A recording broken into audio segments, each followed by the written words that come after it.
On parle emploi avec le coordonnateur des contenus chez JobBoom, Simon Granger. Et puis, un sujet qui est très d'actualité. Oui. Hein? On parle beaucoup de déplacement, de population, donc les migrants et tout. La recherche d'un emploi, c'est une étape cruciale pour les nouveaux arrivants.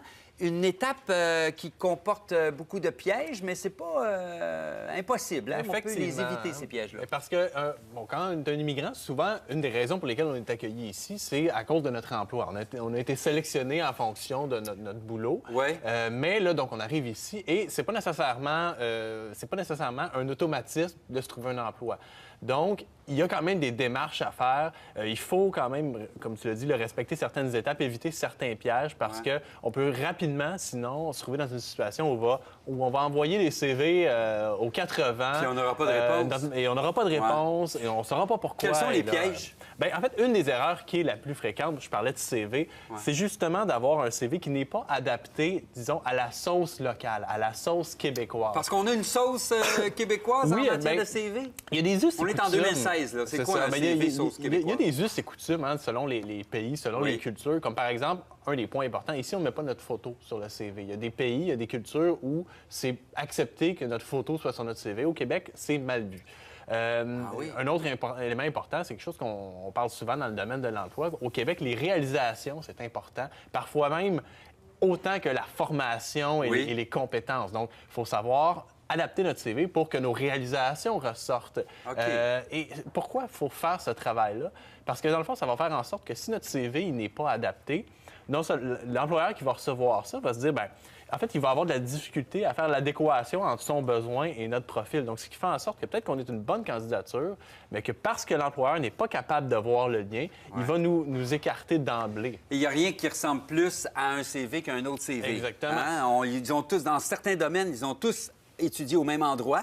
D'où l'importance de dire, oui, mais moi, j'ai étudié là, mais voici les réalisations depuis que je suis sorti. Exactement. Et puis, mais aussi, tu parlais de ça, les avantages connexes, des choses que je fais. C'est ça, exactement. Et donc, les ressources de l'emploi, comme les centres locaux d'emploi, les centres d'employabilité, ce sont des ressources qui sont extrêmement utiles pour, justement, aller chercher les paramètres québécois du CV. Est-ce que les nouveaux arrivants doivent absolument refaire une formation au Québec? Pas nécessairement. Une mise à jour? Pas nécessairement. C'est vrai que souvent, on entend ça. Les gens un immigrant doit aller retourner faire des études universitaires. Dans le cas de la médecine, là, on entend parler. Ils sont formés, ils sont médecins à l'étranger, ils arrivent ici, ils ne peuvent pas pratiquer. C'est sûr qu'il y a certains corps de métier où, souvent, en fait, ceux qui sont régis par des ordres professionnels, on n'a pas vraiment le choix. Il va falloir repasser par la formation parce qu'il y a tellement de règles, de paramètres, les normes sont pas tout à fait les mêmes. Que ça serait difficile d'aller chercher. Par contre, dans d'autres corps de métier, il y a des façons d'aller contourner un petit peu le fait de refaire une formation. Et il y a des programmes qui existent pour ça. Je vais vous en présenter deux aujourd'hui. Oui. Le premier, c'est l'évaluation comparative des études effectuées hors Québec. Ça, c'est géré par le ministère de l'Immigration.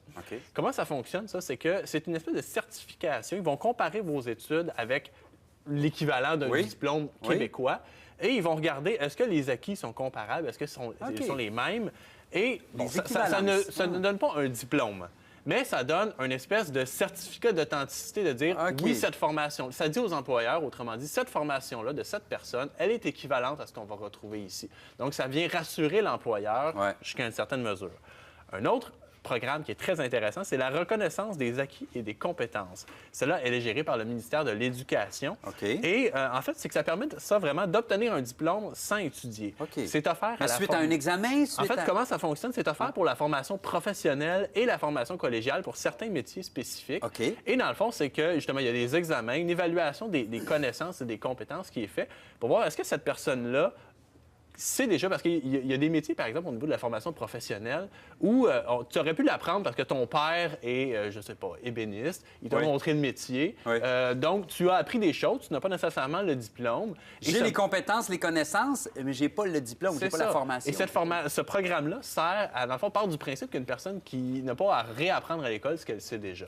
Donc, pour une clientèle immigrante, ça peut être très intéressant parce qu'il y a beaucoup de compétences qui pourraient être reconnues et donner un fameux diplôme. L'obstacle de la langue, Simon, ça, c'est un incontournable. Là. C'est sûr que c'est ça peut Québec, c'est en devenir un français, obstacle. s'il vous plaît. La langue du travail officielle au Québec, c'est le français. Oui. Et particulièrement à Montréal, même, le bilinguisme peut devenir un atout très important Oui. parce que, bon, on a Oui. souvent à agir avec une clientèle qui va être à la fois francophone, parfois anglophone. Des fois, les nouveaux arrivants, ils ont l'anglais.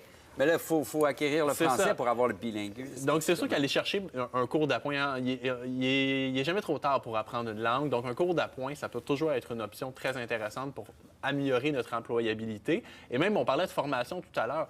Peut-être que, justement, aller refaire une formation ou aller chercher une formation complémentaire peut être une belle occasion de peaufiner notre français ou notre anglais. Les Donc, on fait d'une termes pierre deux coups. francophones dans le domaine. Exact. Tu sais, des Et fois, ça permet de faire d'une pierre deux coups. Non seulement on va chercher le diplôme, mais en plus, on vient améliorer nos compétences linguistiques. Sur l'Info Plus de MaTV de Libre Service, vous allez trouver plein d'adresses là, que Simon nous donne, là, les centres locaux d'emploi, Les programmes dont gouvernement j'ai parlé Québec, également, plus immigration. d'informations. Merci, Simon. Plaisir, Marc-André.